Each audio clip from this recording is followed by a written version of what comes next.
E essa história do Padre Léo que nós acabamos de ver, sentir, nos mostra muito daquilo que realmente foi a vida do Padre Léo. O Padre Léo se gastou de amor pelas pessoas, pelos irmãos, por aqueles que estavam ali jogados, destruídos pela droga, pela marginalização, e nos deixou um grande legado, dizendo que agora é a nossa vez. Não podemos ficar de braços cruzados, não podemos ficar apenas na oração. O Padre Léo era um homem de oração e de ação.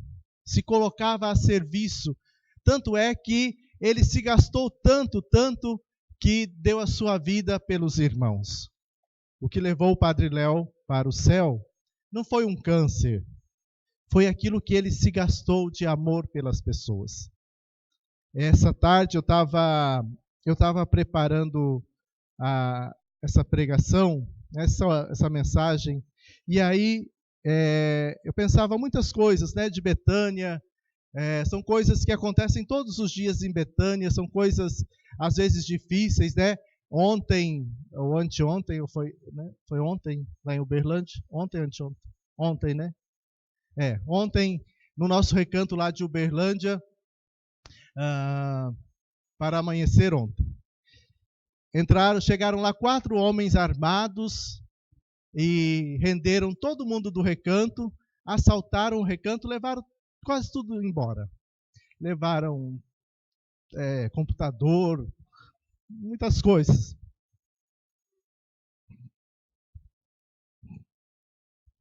E a gente vê assim que a nossa luta não é contra pessoas, né?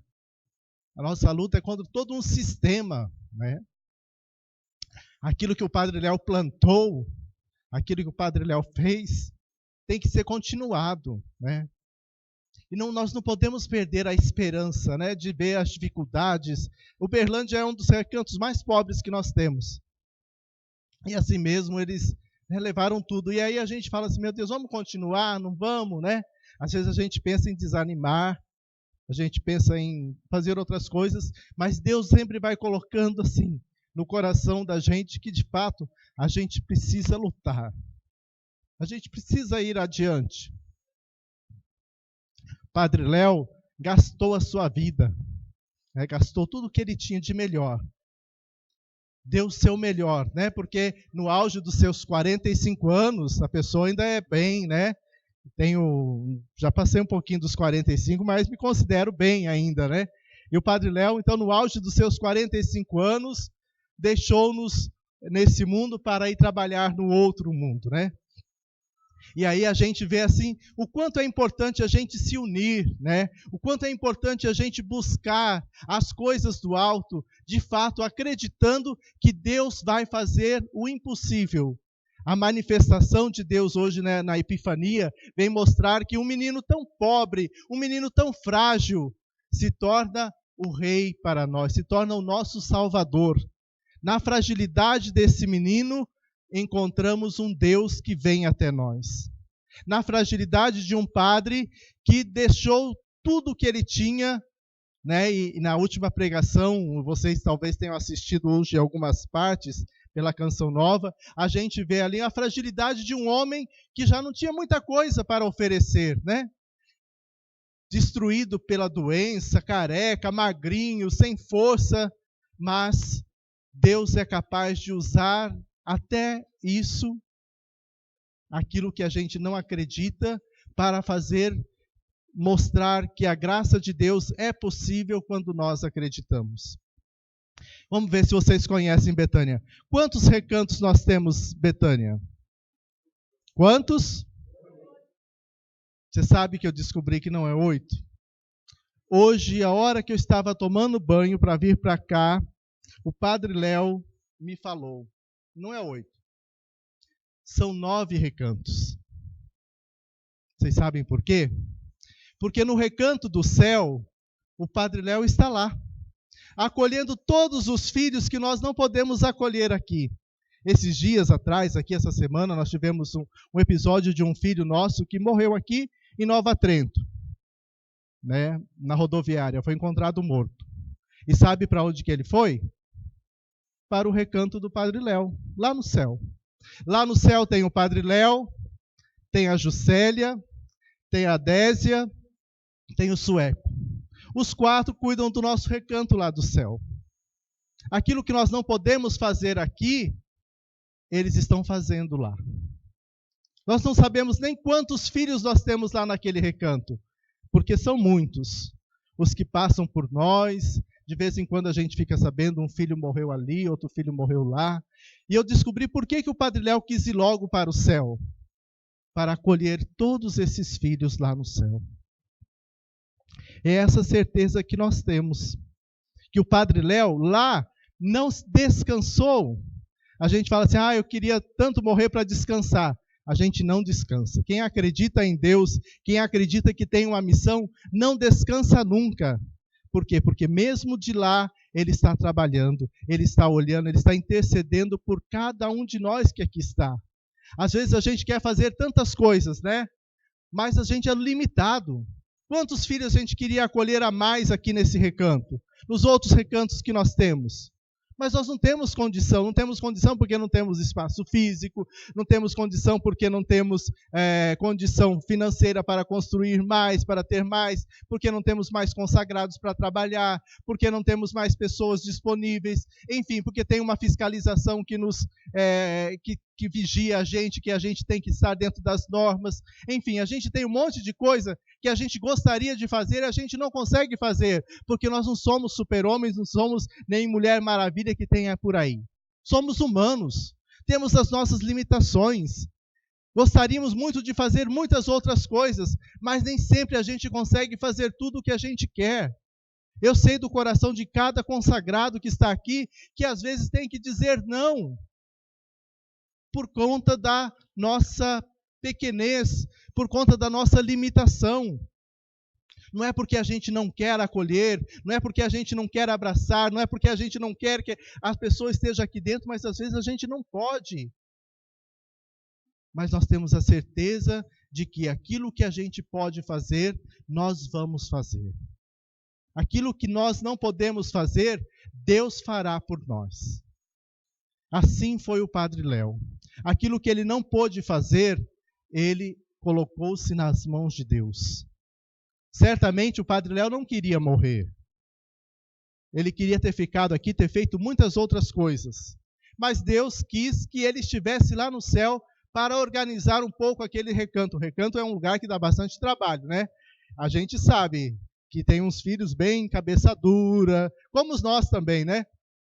Então precisa ter alguém. O Padre Léo era alguém de pulso, alguém que queria que as coisas funcionassem do jeito certo. Por isso ele deixou ali um livro chamado Viver Betânia, onde está escrito até horário de comer, horário de dormir, horário de fazer as coisas, que era até mais rigoroso do que nós somos, né?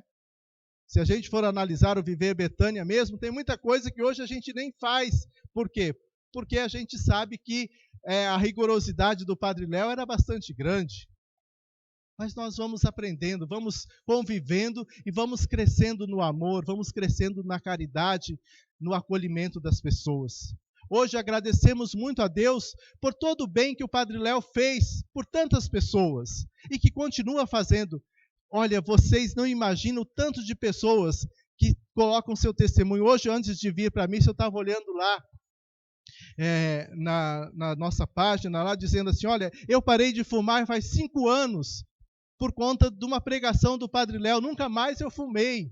O outro falava assim, eu trabalho com pessoas que têm câncer, eu gostaria muito de ter a oração do Padre Léo para eu entregar para essas pessoas, porque eu sei que isso vai mudar a vida dessas pessoas. Outro falava assim, eu tive muito problema na minha vida, tinha uma vida totalmente fora, e depois que eu ouvi o Padre Léo, eu me converti, hoje eu sou uma outra pessoa. São muitos os testemunhos, muitas as graças que o Padre Léo, através do seu testemunho, tem feito, né? Mas é preciso a gente aprender também do Padre Léo que a gente precisa fazer as coisas bem feitas. Às vezes as pessoas falam assim, meu Deus, como o Padre Léo falava bem, como o Padre Léo pregava bem na Canção Nova, que dom que ele tinha. tinha sim um grande dom, mas o Padre Léo também aprofundava esse dom. Quantas foram as vezes que o Padre Léo, lá em Lorena, inclusive, mandou o povo embora porque ele precisava se preparar para as pregações, para os acampamentos. Ele passava dias fechado, lendo, estudando a Bíblia, rezando para que pudesse falar, não falar qualquer coisa, falar coisas de fato que tocavam o coração das pessoas. Por quê? Porque vinham de Deus.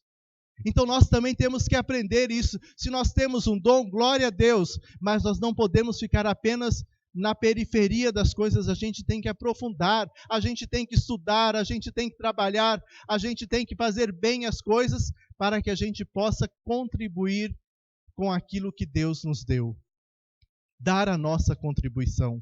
Por isso que tudo aquilo que o Padre Léo fala até hoje é algo que é do dia, que é atual. Por quê? Porque foi rezado. Não era só o dom.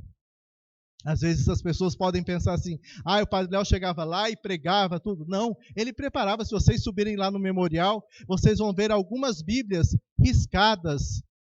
Por quê? Porque ele estudava, porque ele meditava, porque ele fazia com que aquilo se tornasse vida na vida dele. Assim também nós devemos ser. Aprender com o Padre Léo. Tem umas historinhas, né? Aprendendo com o Padre Léo, dando risada. Às vezes a gente acha que só é dar risada. Não é só dar risada. Porque quando o Padre Léo falava uma piada, quando o Padre Léo contava uma história, aquela história se tornava oração na vida dele. E se tornava oração na vida das pessoas. Por isso que as pessoas, quando ouviam o Padre Léo, quando sentiam aquela força que vinha do Padre Léo, elas eram capazes de fazer com que aquilo se tornasse vida na vida delas. E assim nós vamos caminhando. Assim a gente vai perseguindo Deus através das pegadas do Padre Léo. Tinha muitos defeitos, tinha muitas coisas que precisavam ser purificadas e que foram purificadas. Quem conheceu o Padre Léo lá atrás e depois o conheceu depois da sua doença, viu como Deus foi purificando o Padre Léo, né? O Dr. Roque hoje falava numa dos testemunhos lá, que o Padre Léo disse assim, eu quero aproveitar tudo desse câncer para que eu possa me tornar um padre melhor, uma pessoa melhor. Então, na nossa vida também, a gente tem que aproveitar todas as dificuldades que nós temos, todos os problemas, todas as coisas que são desafios para nós, para que a gente possa se tornar uma pessoa melhor. Melhor para quê? Melhor para servir os irmãos. Não é para ser melhor, para a gente ganhar os aplausos, para a gente subir num pedestal. Se hoje nós colocamos o Padre Léo ali, não é porque ele queria, não. Porque ele não gostava dos holofotes, ele não gostava das homenagens. Uma vez, lá em Brusque, fui eu e o Padre Vicente representar o Padre Léo, porque ele foi escolhido a personagem do ano lá em Brusque, e ele tinha que receber um prêmio lá. E ele falou assim, eu não vou, pode ir vocês. E foi eu e o Padre Vicente, colocamos um terninho lá, um coletinho, e fomos lá receber a homenagem no lugar dele, porque ele não ia. Ele não gostava dos holofotes. Se ele tivesse aqui, ele mandava tirar aquela foto lá e jogava fora.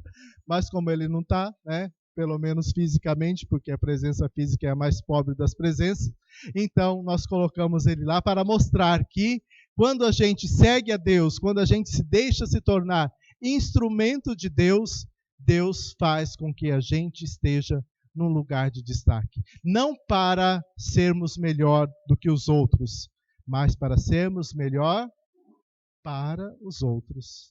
É isso aí. Então eu queria que você agora ficasse de pé e nós vamos cantar mais uma vez a canção que eternizou na voz do Padre Léo e que você pudesse, se você conheceu o Padre Léo, que você lembrasse das coisas que você viveu com o Padre Léo. Se você não conheceu pessoalmente, certamente você o conheceu pelas pregações, pela canção nova. Então que você pedisse, Senhor, que eu também seja alguém como o Padre Léo, que se deixou usar por Deus e se tornou instrumento de amor para os seus irmãos. Que o meu coração não seja um coração de pedra, um coração duro, indiferente à dor do outro, como nós vimos aqui, mas que seja um coração que tenha amor pelas pessoas, um coração que seja capaz de estender a mão ao outro, de levantar ao outro, mesmo quando esse outro não pode me dar nada. Eu quero ser, Senhor, instrumento do teu amor para esse meu irmão. Peça perdão pelas vezes em que você foi indiferente à dor das pessoas, pelas vezes em que você não foi capaz de ajudar o seu irmão, de que você tinha para ajudar, mas que você foi tão autossuficiente que você não quis ajudar. Peça perdão e olhando para o Padre Léo, que nosso coração também seja um coração Betânia, capaz de acolher o irmão. Aqueles irmãos que estão entre nós, mas também aqueles irmãos que já partiram, que estão lá junto de Deus, que estão no recanto Betânia do céu, junto do Padre Léo, junto da Juscelia, da Désia, do Sueco, cuidando desses nossos irmãos. Que nós tenhamos um coração Betânia, um coração que saiba amar, que saiba cuidar do outro. Acolha o seu irmão.